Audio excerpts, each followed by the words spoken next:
Selamat datang di podcast Bebas Suka-Suka, di mana kalian bisa ngomongin apa aja bersama saya, host Fadel Nurmidian.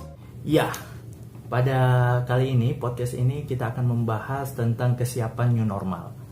Sebenarnya new normal ini adalah istilah baru di masyarakat Indonesia.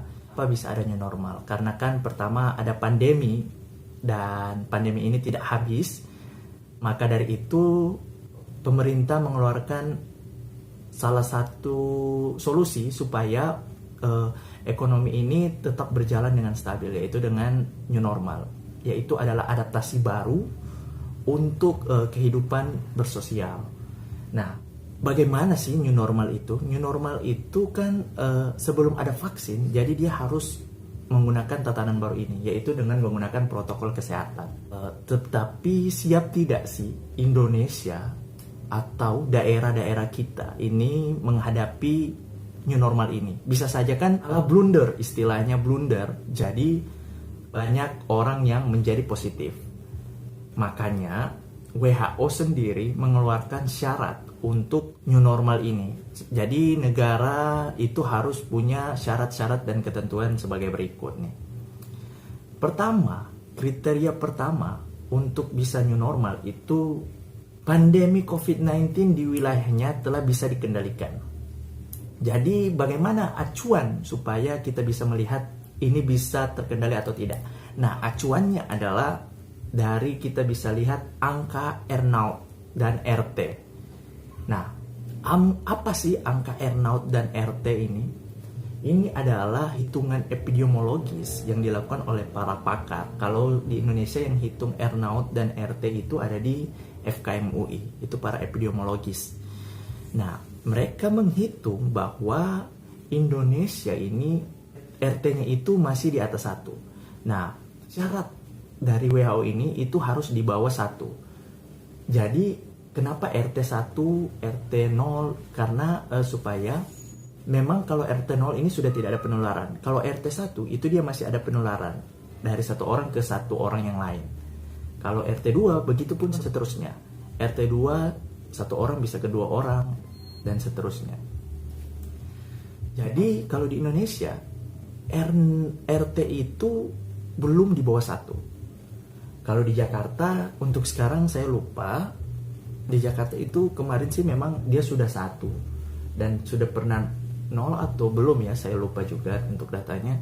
Nah, untuk di Sulut itu masih di atas 1 untuk RT-nya. Kemudian kriteria yang kedua ini adalah sistem kesehatan yang ada sudah mampu untuk melakukan identifikasi, isolasi, pengujian, pelacakan kontak, hingga melakukan karantina orang yang terinfeksi. Nah, sistem kesehatan ini mencakup rumah sakit dan peralatan-peralatan medis yang lain. Jadi ini kompleks, bukan cuma nakes, tapi juga fasilitas-fasilitas kesehatan. Misalnya rumah sakit, FKTP, fasilitas kesehatan tingkat pertama, dokter, praktek, puskesmas, dan peralatan-peralatan medis yang dibutuhkan, APD dan sebagainya. Ini harus terpenuhi semua.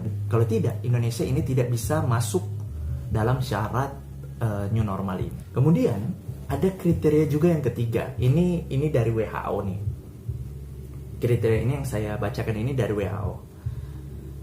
Kriteria ketiga yaitu resiko wabah virus ini harus ditekan untuk wilayah atau tempat dengan kerentanan yang tinggi.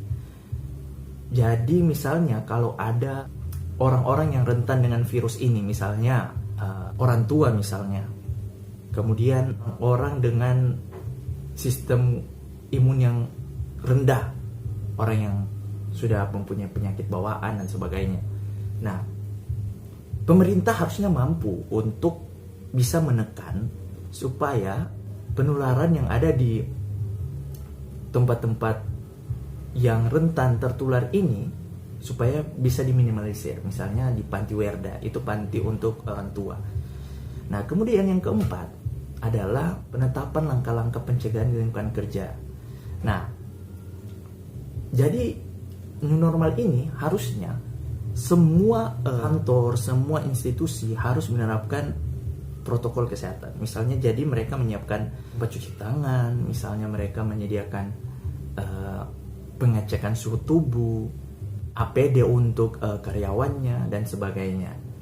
Nah, ini harus ada di setiap institusi. Kalau tidak masuk syarat.